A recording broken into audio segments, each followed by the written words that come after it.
Hello दोस्तों, आज हमारा टॉपिक है सैंधवकालीन कला। देखिएगा, सैंधवकालीन कला के अंतर्गत हम निम्न का अध्ययन करते हैं, जिसमें नंबर 1 है मूर्ति कला।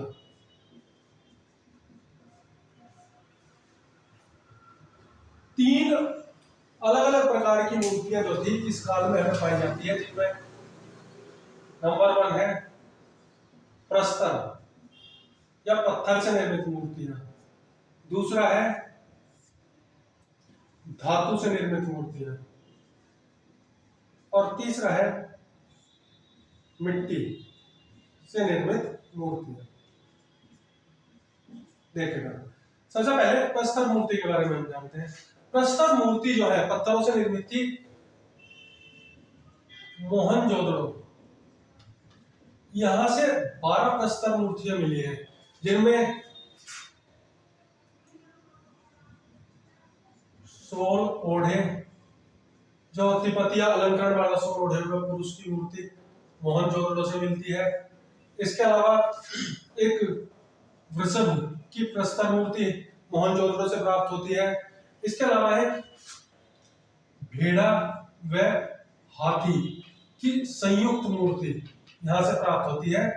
इसमें सींग और धड़ जो है वो भेड़ा का है, और सूंड जो है वो हाथी की मिलती है। प्रमुख मूर्तियां मोहनजोदड़ो से मिलती है। इसके अलावा हड़प्पा से प्रस्तर मूर्ति मिलती है, जो काफी प्रसिद्ध है। एक नृत्यरत नवयुवक की प्रस्तर मूर्ति हमें यहां से प्राप्त होती है। इसके बाद आता है धातु मूर्ति। धातु मूर्ति जो थी ये स्पेशली मधुच्छिष्ट या लुप्त मोम,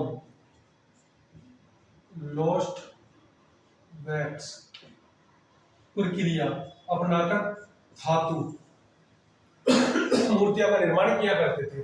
इनमें कांस्य मूर्तियां काफी सारी मिली है। कांस्य की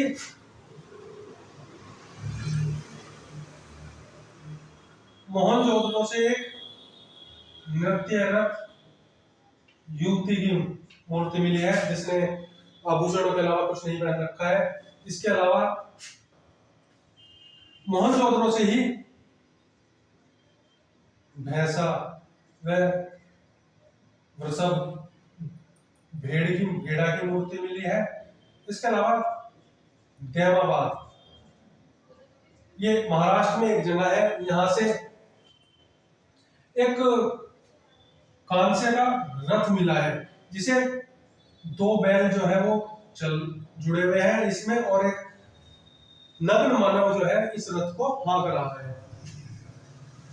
इसके अलावा चन्हुंदड़ो, ये जगह है जहां से इक्का गाड़ी या बैलगाड़ी की कांस्य की मूर्ति जो है वो प्राप्त होती है। इसके अलावा लोथल से एक कुत्ते की तांबे की मूर्ति, और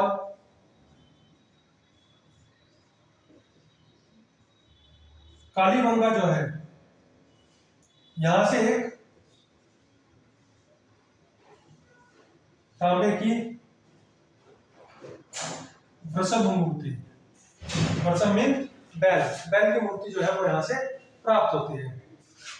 इसके बाद देखते हैं मिट्टियों द्वारा निर्मित मूर्तियां।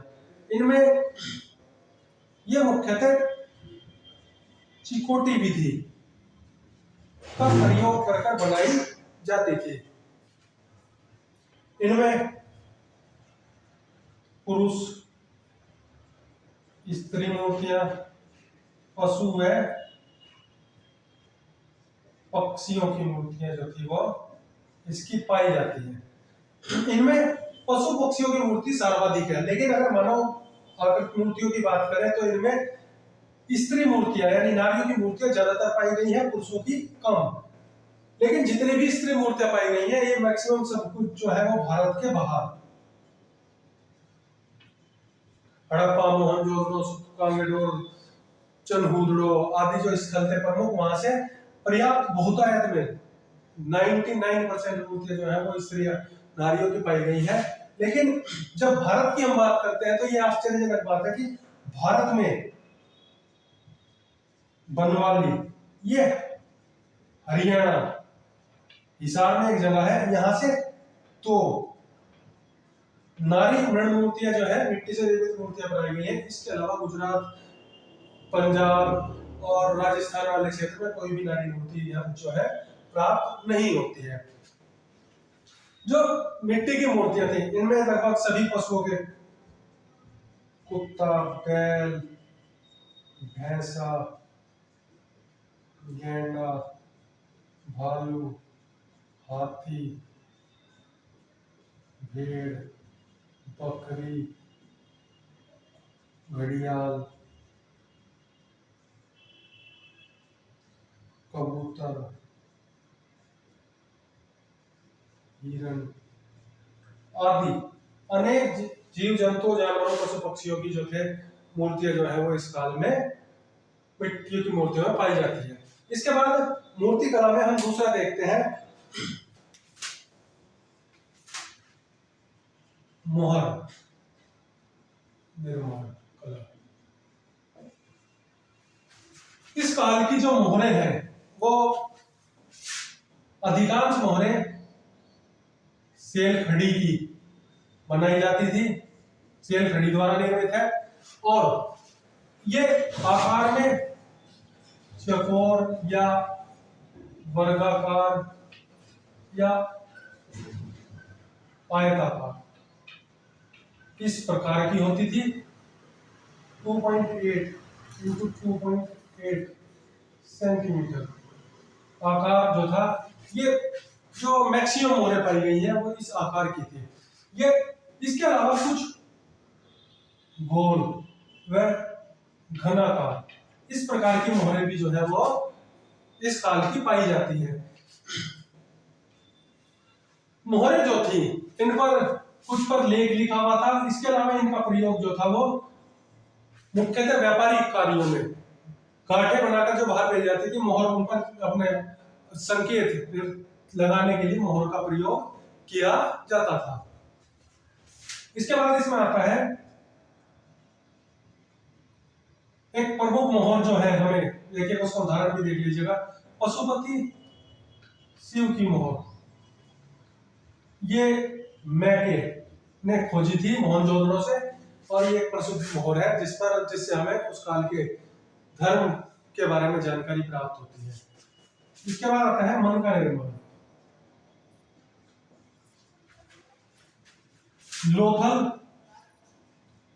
व चनहूदड़ो ये दो हड़प्पन साइट है जहां से मन का निर्माण के कारखाने हमें प्राप्त हुए हैं। मन का जो था ये चट, जैस्पर, लाजवर्द, मणि, सोना, चांदी,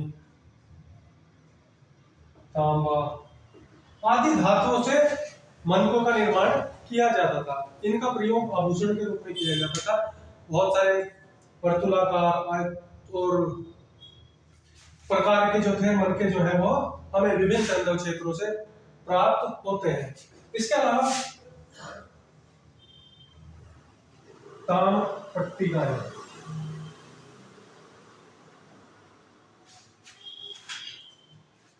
विभिन्न सैंधव स्थलों से तांबे पर निर्मित पट्टिकाएं मिली है, जिनके ऊपर सैंधव लिपि जो थी वो लेख लिखे गए थे, जबकि इनके साथ ही इन पर चित्र भी बनाए जाते थे, जिनमें मगरमच्छ, हिरण आदि के चित्रों का प्रयोग ताम्र पट्टिकाओं पर किया गया है।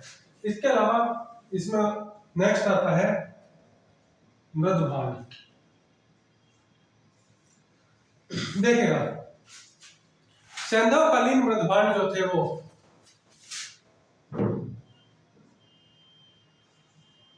चाक का प्रयोग करके बनाए जाते थे।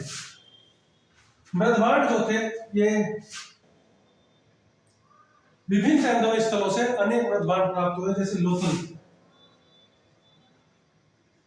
लोथल से एक मृदभांड प्राप्त हुआ है जिस पर एक चित्र बना हुआ है जो चालाक लोमड़ी की कथा के बारे में हमें जानकारी देता है, जिसमें दिखाया गया है कि पेड़ पर एक पक्षी जो है वो मुंह में मछली को दबाए बैठा है और पेड़ के नीचे मुंह फैलाए लोमड़ी जो है वो बैठी हुई है। ये पंचतंत्र में चालाक लोमड़ी के नाम से एक कथा आती है, ये उसके को और इंगित करता है।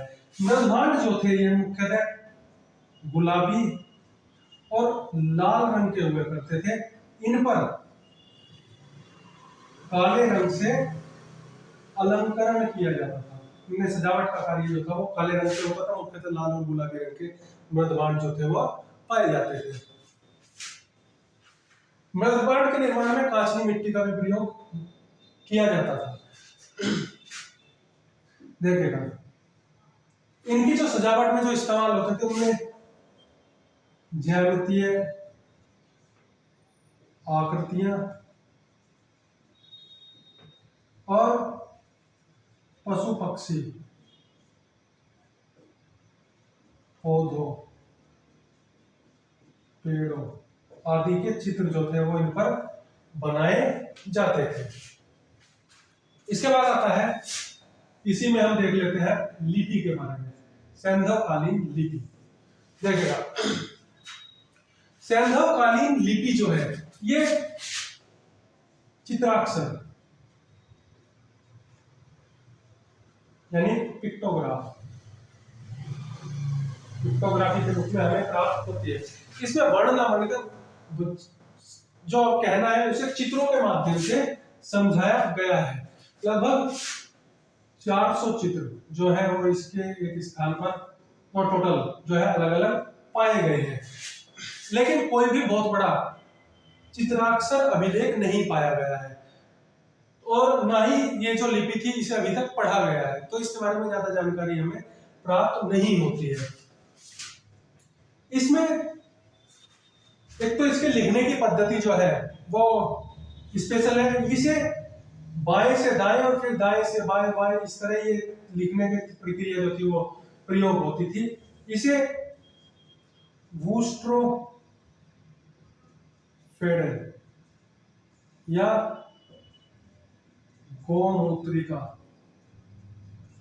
पद्धति के नाम से जाना जाता है। देखिएगा इसमें टोटल 400 चित्रीय अक्षर हमें प्राप्त हुए हैं। सबसे बड़ा जो हमें लिखित दस्तावेज मिला है वो धोलावीरा, भारत में गुजरात में एक हड़प्पन साइट है धोलावीरा, जहां से एक साइन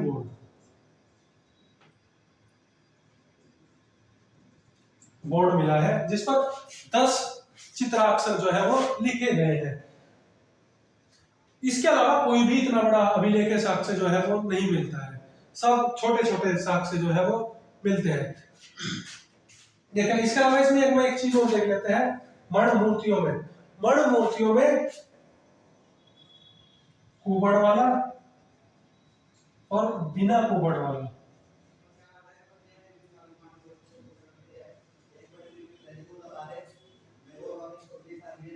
बैरिया वसम, इसके काफी चित्र मिलते हैं, लेकिन अधिकतर जिसके मिलते हैं वो बिना कुबड़ वाले बैल के मिलते हैं। इसके अलावा मिट्टी के जो मूर्तियां थी वो खिलौने के रूप में, जैसे हमें पता चलता है बनवानी से खिलौने का हल मिला है और दूसरी हड़प्पन साइड से भी, तो इस तरह की चीजें जो थी मिट्टी मूर्तियों से बनते थे। लिपि जो है इसकी चित्राक्षर थी वूस्ट्रोफेडन पद्धति या गोमूत्र पद्धति के द्वारा लिखा जाता था। 400 उसमें चित्र थे और सबसे बड़ा जो स्ट्रक्चर हमें लिपि के बारे में मिलता है लिखा हुआ वो धोलावीरा से मिलने वाला साइन बोर्ड है। धन्यवाद।